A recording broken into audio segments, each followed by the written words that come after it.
Assalamualaikum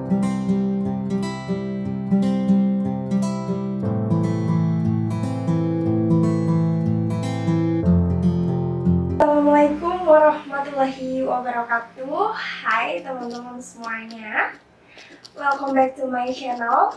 Oke, seperti yang kita ketahui bahwa tari mempunyai elemen-elemen dasar yang membentuknya. Elemen-elemen dasar inilah yang selalu diolah untuk setiap penari dan penata tari untuk menghasilkan sebuah karya tari yang diinginkan. Kali ini kita akan membahas mengenai salah satu teori elemen dasar tari yang kita sebut dengan konsep BASTE. B-A-S-T-E. Nah, konsep ini lebih banyak digunakan oleh para penata tari di Eropa dan di Amerika dalam menganalisis sebuah karya tari atau menganalisis elemen dasar tari untuk mempermudah penciptaan karya tari secara lebih detail. Adapun elemen-elemen dasar yang dimaksud menurut beberapa teori, ada yang terdiri dari yang pertama, konsep tubuh, body. Yang kedua, ada aksi atau action. Yang ketiga, ada tenaga atau energi. Yang keempat, ada ruang atau space. Yang kelima, waktu atau time. Nah, konsep-konsep tersebut merupakan dasar-dasar gerak pada manusia. Oke, kita bahas satu persatu. Yang pertama, ada tubuh atau body. Pada tari, tubuh merupakan elemen-elemen yang paling dasar. Penari dapat menekankan bagian-bagian tertentu dari tubuh maupun menggunakan seluruh tubuh untuk bergerak di tempat maupun bergerak menguasai arena pementasan. Nah, ketika penari melakukan pertunjukan pada arena pementasan, penari dapat mempertimbangkan beberapa aspek pada bagian tubuhnya, bagian tubuh yang perlu digerakkan.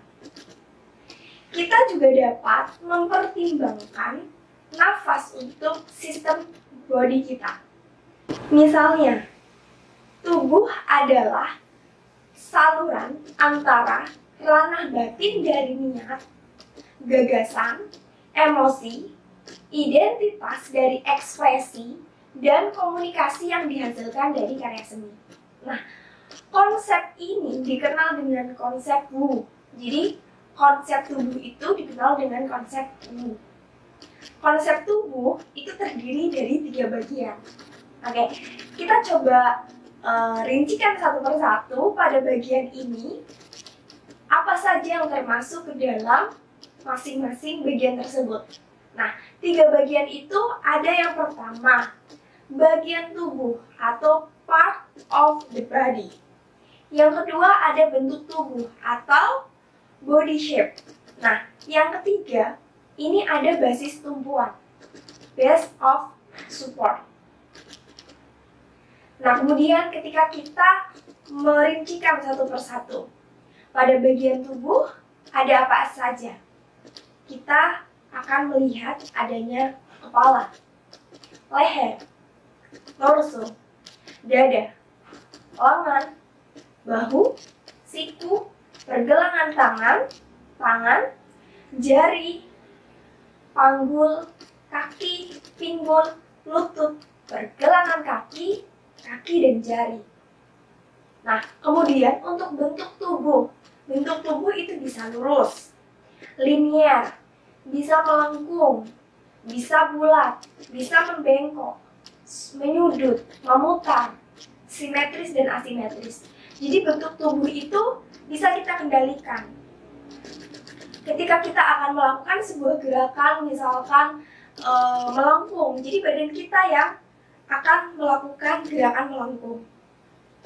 Seperti itu. Nah, kemudian yang ketiga ada yang namanya basis tumpuan. Di basis tumpuan ini, badan kita menjadi tumpuan.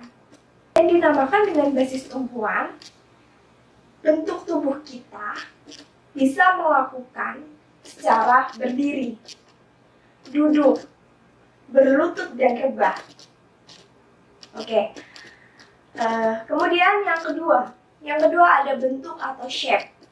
Nah, shape merupakan gerak yang terjadi pada bagian anggota-anggota tubuh menggunakan ruang untuk bergerak.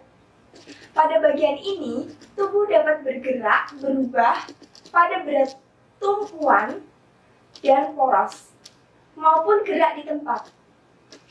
Jadi tubuh dapat melakukan gerak pada porosnya saja, atau berpindah tempat. Nah, konsep ini atau konsep bentuk ini disebut dengan konsep action atau aksi. Nah, dikenal dengan konsep walk. Aksi itu apa? Aksi merupakan gerakan menari yang mencakup gerak tubuh, gerak wajah, mengangkat penari lainnya, bahkan gerak-gerak sehari-hari seperti berjalan dan berlari. Nah, konsep gerak aksi itu terdiri dari 3 bagian juga. Ada gerak lokomotor, gerak non-lokomotor, dan gerak perpendekan dan perpanjangan. Nah, kita bahas satu-satu kembali. Yang namanya bergerak lokomotor itu seperti apa? Jadi, gerak lokomotor itu adalah ketika penari bergerak melalui ruang. Nah, penari melakukan perjalanan atau bergerak melalui ruang dan biasanya dapat diidentifikasi dengan perpindahan berat badan. Nah, gerak-gerakan tersebut dapat berpindah-pindah tempat untuk menguasai panggung atau menguasai arena pementasan. Nah, pada bagian lokomotor, ini bisa terjadi ketika penari melakukan gerak-gerak seperti berjalan, berlari, berjingklak, melompat, terus kemudian meloncat ke atas, meloncat ke bawah, terus kemudian bisa meloncat atau jumping bersamaan, meloncat seperti kuda misalkan, atau meloncat ke samping, merangkak, memanjat, dan berguling. Itu termasuk dari bagian gerak lokomotor. Nah, bagaimana dengan gerak non-lokomotor? Gerak non-lokomotor yaitu gerakan di tempat, sehingga penari melakukan gerakan tubuh dengan posisi diam. Poros tubuh penari tetap berada dalam posisinya. Jadi, penari diam jadi bahan tumpuan tubuh yang akan bergerak. Tubuh yang bergerak yang seperti apa pada gerak non-lokomotor ini? Jadi penari dapat membengkokkan badannya, misalkan memuntir, mengayun, terus kemudian bisa memantul atau menangkis, terus kemudian memutarkan tangan atau hand roll. Itu yang dinamakan gerak non-lokomotor. Jadi hanya anggota tubuh saja yang bergerak, namun titik tumpuannya tidak berpindah. Kemudian ada yang namanya perpendekan dan perpanjangan. Perpendekan dan perpanjangan ini hanya putaran atau rotasi. Ayo kita lanjut lagi ke bagian ketiga, yaitu ruang atau space. Nah, ruang atau space ini dikenal dengan konsep where. Penari dapat melakukan gerak tubuh berpindah dari satu tempat ke tempat lainnya pada arena pementasan. Penari dapat mengubah arah, level, ukuran, dan jalur dalam pergerakan tubuhnya. Nah, penari dapat memfokuskan gerakan dan perhatian di luar maupun ke dalam diri mereka sendiri pada ruang arena pertunjukan, didasarkan pada desain garis, sehingga arena pertunjukan dianggap bisa menjadi mitra dalam tari. Oke, nah ini juga kita bagi ya, kita rincikan satu persatu. Arah. Nah, ke arah mana penari menghadap atau bergerak? Penari bisa maju, bisa mundur, bisa jalan ke samping, kanan, ke kiri, atau bisa ke atas atau ke bawah. Itu masuk ke bagian arah atau direction. Kemudian ada ukuran atau size. Size ini merupakan besar bentuk atau gerakan tubuh yang dilakukan penari. Dari gerak yang kecil menjadi besar. Itu masuk ke size atau ukuran. Nah, kemudian ada jalur atau lintasan. Lintasan ini adalah pola yang dibuat penari untuk bergerak. Gerakan bisa dilakukan di udara atau di lantai. Nah, bisa lurus, vertikal, horizontal, dan zigzag. Dapat dibuat dengan gerakan alat gerak atau non alat gerak, secara terpisah atau dalam kombinasi. Nah, biasanya gerakan-gerakan yang mengudara itu biasanya dilakukan pada tari balet. Namun gerakan-gerakan yang bisa dilakukan di lantai itu adalah tari-tari yang berada di Indonesia. Misalkan ada tari klasik, tari rakyat, itu semua ada di Indonesia. Jadi kita selalu di lantai, kita berjalan, kita melakukan gerakan itu selalu di lantai panggung. Namun ketika di luar negeri, misalkan seperti balet, itu biasanya kita mengudara. Begitu. Kita lanjut ke level. Nah, level ini adalah jarak vertikal dari lantai. Pergerakannya terjadi pada 3 level biasanya. Ada level tinggi, menengah, dan rendah. Baik, kita lanjut ke waktu atau time. Nah, waktu atau time bisa disebut dengan when. Nah, manusia secara alami dalam kehidupan sehari-hari selalu melakukan aktivitas. Aktivitas-aktivitas yang kita lakukan dapat membuat pola yang berirama. Begitu juga dengan aktivitas tari. Terdapat pola yang berirama atau bisa disebut dengan pola ritme. Contoh, nafas. Nah, nafas ini adalah contoh ritme dalam diri penari yang secara alami dan dilakukan secara sadar dan tidak sadar secara berulang. Kemudian ketika kita berbicara, kata yang kita ucapkan, percakapan yang kita ucapkan, itu juga memiliki ritme dan dinamika. Setiap orang mempunyai cara atau gaya bahasa sendiri. Nah, tetapi pola ritme ini secara karakteristik tidak selalu konsisten dan bahkan tidak dapat diprediksi.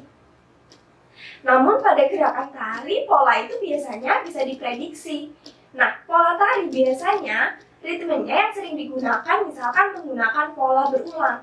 Misalkan 2/4, 3/4, atau 4/4. Nah, pada pola ritme itu ada kecepatan, ada pola waktu yang terukur, dan kemudian ada pola waktu yang tidak terukur.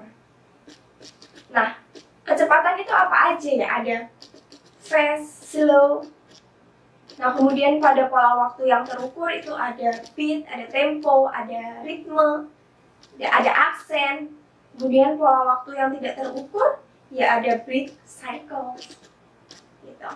Nah, kemudian gerakan tari juga dapat menunjukkan hubungan waktu yang berbeda di antaranya.